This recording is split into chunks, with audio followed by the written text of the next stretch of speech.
This is Nightly Business Report with Bill Griffith and Sue Herrera.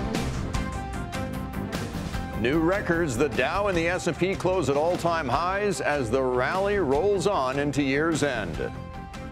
Private push. California is considered the capital of the tech world, and that state is about to set a new standard for internet privacy.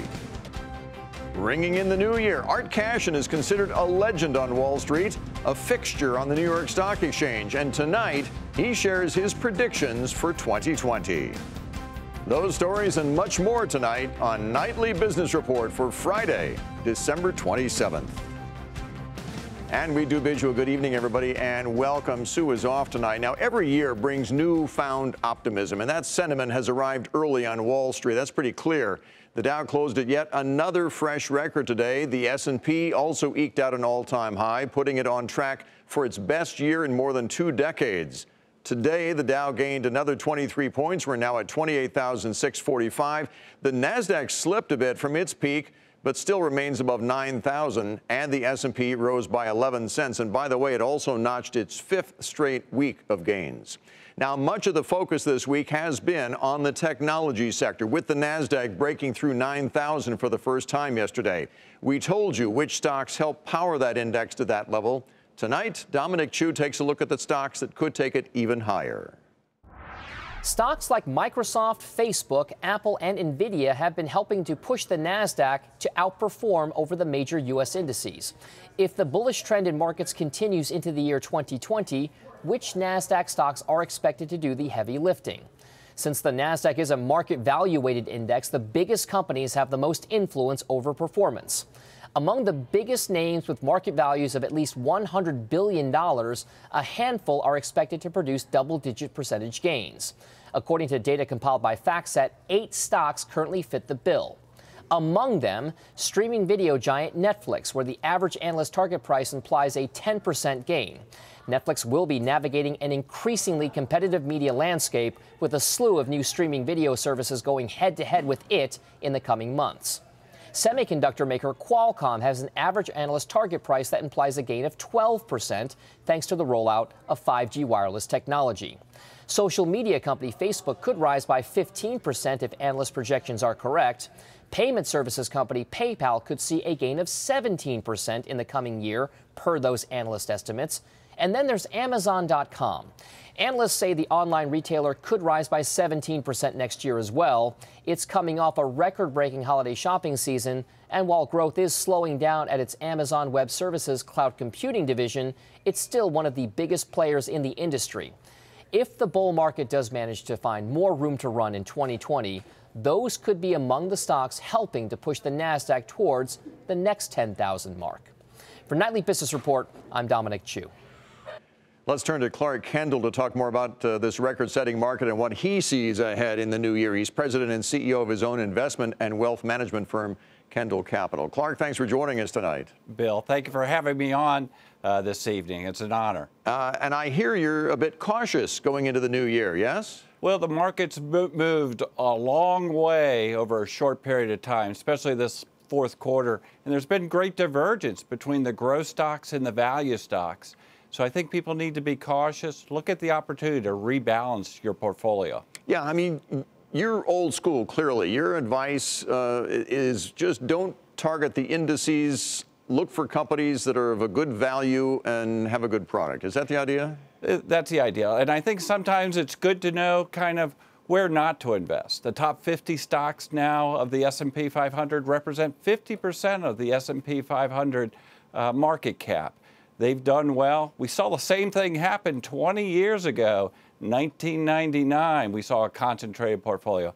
I think there's opportunity in those other 450 stocks of the S&P. You would think. Give me an example. What's a company you like right now? Well, we like, as I said, there's been great divergence for the value and growth stocks. We like things like Taylor Morris Homes. We like things like Lear, the component maker of cars. And also I like the logistics and the XPO, logistics, right, and water, the trucking companies. I think all those companies are trading 10 times or less cash flow. I think there's great opportunities there. Now, Our old friend Marty Zweig is the man who coined the phrase, "Don't fight the Fed." You subscribe to that as well, but the Fed really isn't going to be in the way, I would think, next year. They've already said they don't plan to do anything with interest rates. That's correct. Jerome Powell basically has said we're going to have low GDP growth, low interest rates, low unemployment. So I think we need to be cautious. I think this kind of go that we're paying a premium for the growth stocks, we need to be worried about. And I think we need to focus back on the fundamentals of just buying good stocks. Clark Kendall with Kendall Capital. Again, thanks for joining us. Happy New Year. Happy New Year. Now, with tech still in focus, it turns out the sector could be a big beneficiary of the new trade deal with Mexico and Canada. Ylan Mui took a closer look at that agreement, tells us what she found. The USMCA is the first U.S. trade agreement with an entire chapter devoted to digital trade. And the tech industry hopes it'll be a framework for future deals. Digital trade and physical trade are both very important in the modern economy, and we want to make sure that trade rules that permit the free flow of goods across borders, also include the free flow of digital goods as well. The USMCA includes a commitment to never impose tariffs on information as it moves between countries. The deal also prohibits the U.S., Mexico, and Canada from mandating where that information should be stored. This provision is critical for cloud service providers like Amazon, but also think about connected wind turbines or even smart fridges. Companies say that is essential to making sure those devices operate seamlessly. It's important to remember that every industry really is the technology industry. This is an important agreement for the tech sector, but we also think it's important for customers of the tech sector. Whether it's agriculture or medicine, whether it's education or financial services, all industries benefit from the cross-border flow of data. According to a government analysis, the deal is projected to boost the economy by removing uncertainty for businesses. Companies know the rules of the road won't change, and that confidence could raise GDP by as much as 1.2% and create 589,000 jobs. But there was some last-minute controversy over safeguards for social media companies. Under the agreement, Canada and Mexico have to grant online platforms legal immunity from user posts. Now, that's similar to a provision in U.S. law known as Section 230. House Speaker Nancy Pelosi was initially opposed to including that language in the deal, but eventually she had to back down. Well, it's no use going into it. I mean, I lost. He had 230 in the agreement, which is, in my view, the wrong way to go. It's a real gift to big tech. A victory for the tech industry in the House. USMCA passed with broad bipartisan support. The Senate is now expected to take it up in the new year. For Nightly Business Report, I'm Ylan Mui in Washington. Now, trade with China was arguably one of the biggest issues for the market in 2019. And even though progress was made, there's still a lot of work to be done in the new year. Our Beijing correspondent Eunice Yoon spoke to the experts. She has some predictions for 2020. Investors will have a lot to watch for in China in 2020. First, while a Phase 1 deal is expected to be signed in January, trade negotiations between the U.S. and China will continue as the U.S. presidential election approaches. There will likely be uncertainty over what major American tech companies are allowed to sell to the Chinese and whether Chinese tech firms will be blocked from doing meaningful business in the U.S. Second, China's economy will remain in focus as leaders look for ways to manage the country's lowest growth in decades. Policymakers have indicated that they prefer to stabilize the slowdown rather than use policy to reverse it. And third, unrest in Hong Kong looks set to stay a sore point for China's leaders into 2020. How Beijing handles that relationship will continue to impact China's standing in the world and the attractiveness of Hong Kong as a global financial center. For Nightly Business Report, I'm Eunice Yoon in Beijing. And this year in the housing market, demand for single-family rentals really took off, and that meant big gains for the big new companies behind millions of rental properties. Diana Olick explains. In today's tight and pricey housing market, more potential buyers are remaining renters and turning to single-family rental homes. Stocks of the major REITs behind these properties, like Blackstone's Invitation Homes and American Homes for Rent, are way up year to date.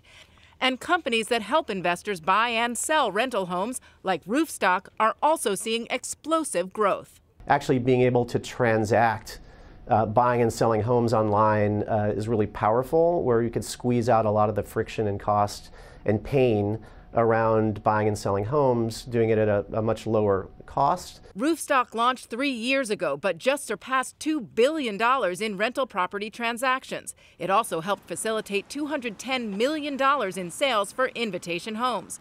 The number of sellers on its site has increased tenfold from last year. You could come to us with, say, $5,000 and buy a share of a rental home, all the way up to if you have $500 million in your large institution and want to put that to work or sell a large portfolio, we can cater to that as well. A new index just launched this month shows both current leasing and expected leasing over the next 6 months at very strong levels. The occupancy rate is also at a solid 96%. And builders are also turning to the market, putting up some of the first rental-only communities, like this one in San Antonio from AHV Communities. Big names like Lennar are also getting in the game. The rental market is benefiting from a severe shortage of existing homes for sale. Millennials who are aging into their parenting years are looking for more space in neighborhoods with good schools. As it gets harder to find or afford those homes, the rental market will reap the rewards. For Nightly Business Report, I'm Diana Olick in Washington. Still ahead, California is about to enact unprecedented privacy protections on the internet, and it could be a blueprint for others.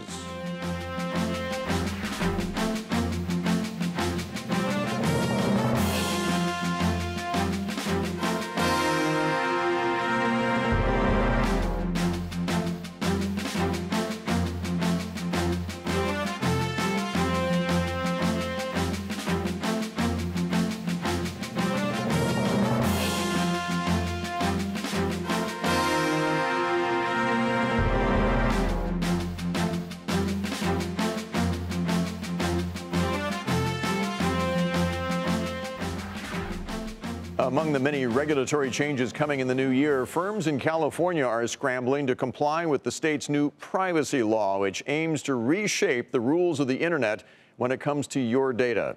Jane Wells is in Los Angeles. California often tries to set national policy from the West Coast, whether it's auto emission standards or clean energy or how to classify workers in the gig economy. Starting January 1st, it sets a new standard for internet privacy. Know that you're going to have far more control and choice when it comes to your personal information than you've ever had. This is a law that's really unprecedented in the United States. By January 1st, companies doing business in California will have to make it clear on their homepages in this state what they do with customer data. There'll also have to be a button there so customers can opt out of those policies. They also have to make it clear to you how you can find out what data they have on you. Violators will face fines and lawsuits. Many organizations are not going to be ready. Consultant Andrew Shackstead says some companies may not realize they have to comply.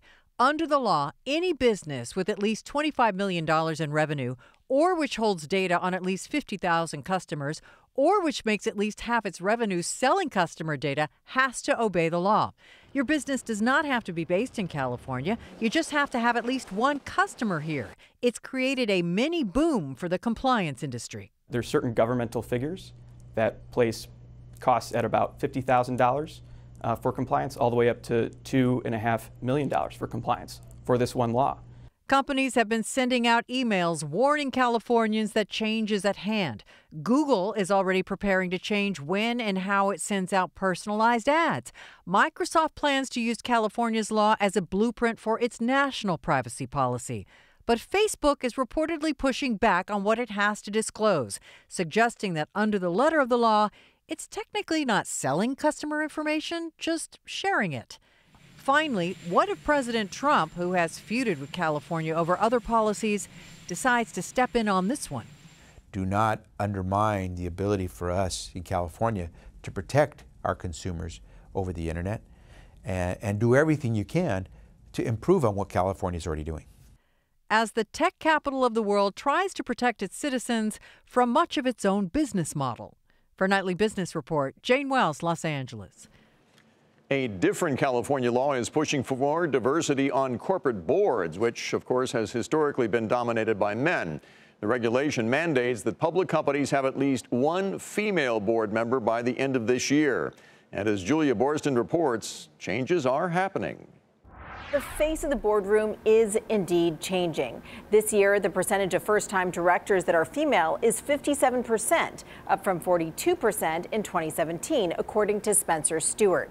One organization helping female directors, the Board List. It matches companies with qualified female board candidates.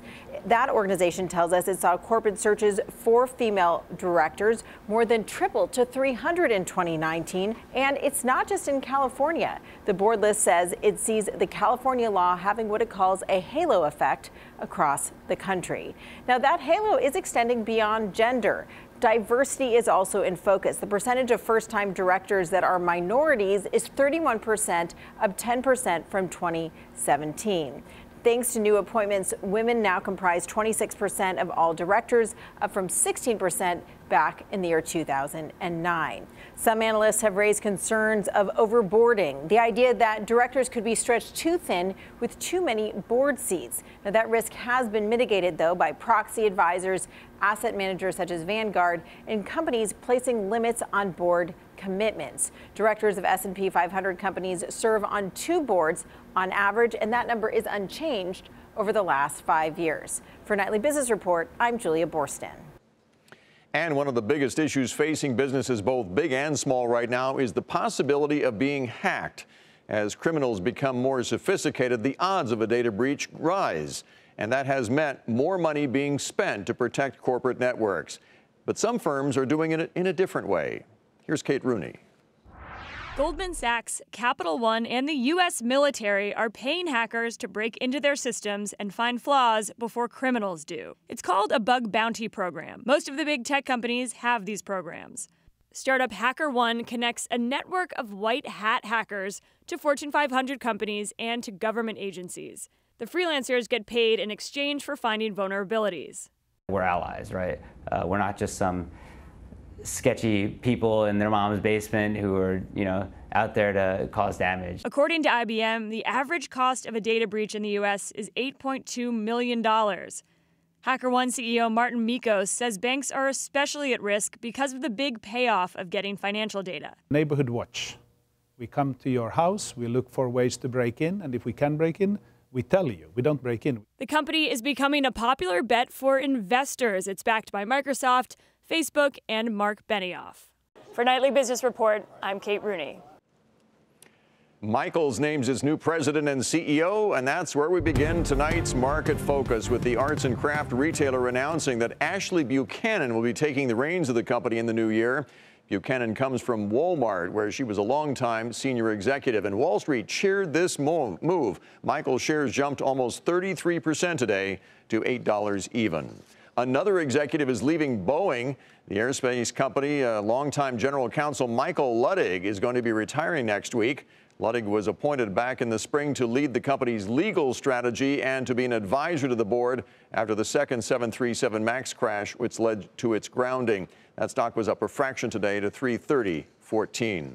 Comcast is reportedly in discussions to buy video streaming company Xumo. Financial terms of the possible deal were not released.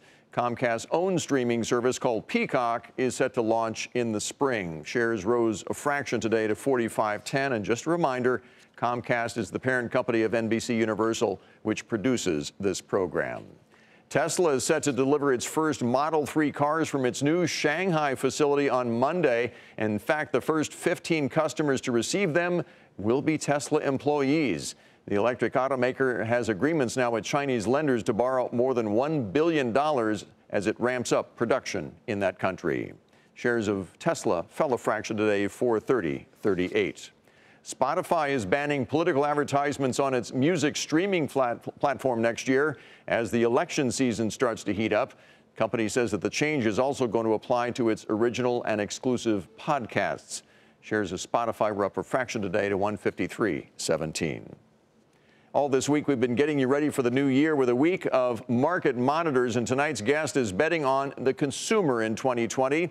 She has 3 names that she says could benefit from stronger consumer spending. We welcome Victoria Fernandez tonight. She's Chief Market Strategist at Crossmark Global Investments. Victoria, good to see you. Thanks for joining us tonight. My pleasure, Bill. And you're choosing some brand names. First, Apple. A lot of skepticism on Apple the last few years. Slower iPhone sales, lack of innovation, the slow start to Apple Plus, the streaming service, and yet the stock sits near an all-time high. You still like it going into the new year, yes?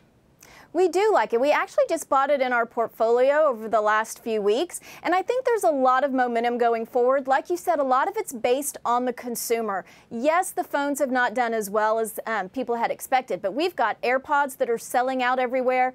With the new 5G service coming, then phones should start to sell better. And really, the services will continue to do well. The TV Plus was off to a slow start, but they're going to be building on that. We hear Apple's in talks with MGM, with the Pac-12 to bring sports online. So I think there's some advantages for the stock going forward. Amazon is your second pick. Now, a lot of skepticism about this company for years as well. When were they ever going to turn a profit? And admittedly, this stock has gone sideways essentially for the last 18 months. Why do you like this one going into the new year? Well, and that's one of the reasons, Bill, right? We have seen the stock move higher and higher. It has gone sideways. It's actually pulled back a little bit lately, but we're starting to see some changes in Amazon. Yes, they have their cloud business. They bought Whole Foods, so they went into the food business. But one of the most expensive costs for online shoppers has been delivery, at least for the company, right? Target and Walmart and all those companies are paying a lot of money to do same day or next day shipping. And now Amazon is looking to build out their own delivery service. And we think that going forward, that can help the stock price. Finally, electronic payments, very popular these days, especially with millennials. A lot of businesses getting into that area, but MasterCard is your choice in the payments area. Why? It really is. When you look at all of the online things that we have going on, it's not just the online shopping like at Amazon that we just spoke about, but it's payments. Online payments are happening. People do it for their bills, for subscription services.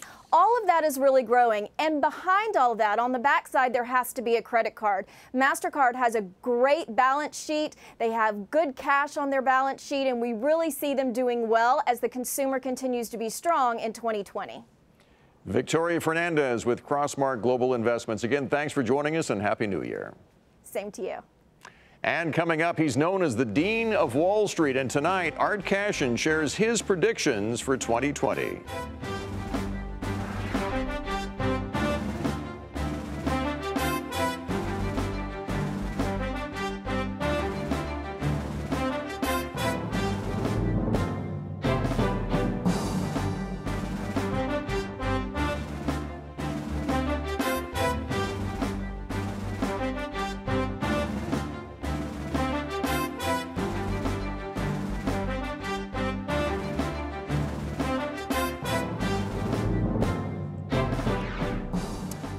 Art Cashin has been a mainstay on the floor of the New York Stock Exchange for more than half a century. He first started working there back in 1964.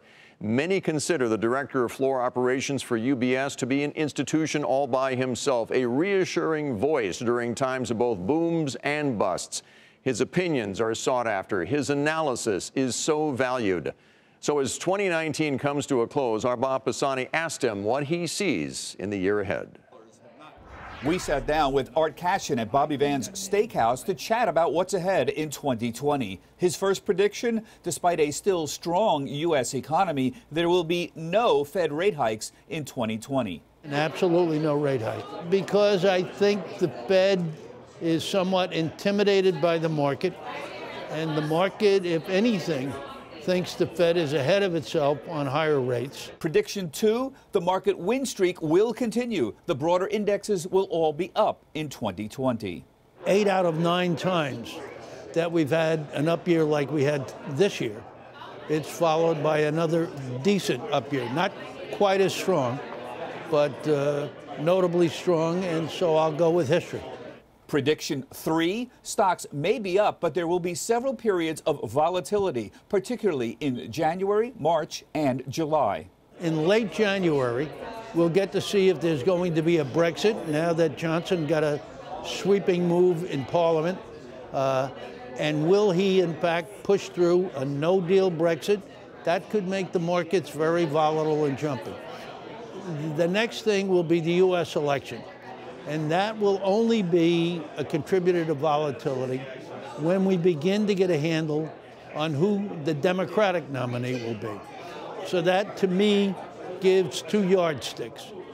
Number one, early March, when we will get Super Tuesday and 1/3 of the U.S. populace will vote, and we'll get to find out where Bloomberg's strategy is, who looks to be the leader, has anybody locked it up.